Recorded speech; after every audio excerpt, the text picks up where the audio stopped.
అమ్మా భవానీ లోకాల నేలే ఓంకార రూపమమ్మా, తల్లి నీ మహిమల్ని చూపవమ్మా.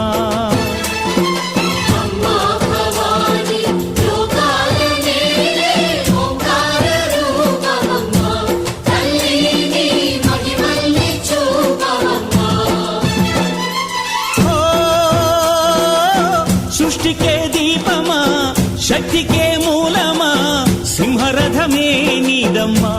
అమ్మ దుర్గమ్మ భక్తులను దీవించుమా.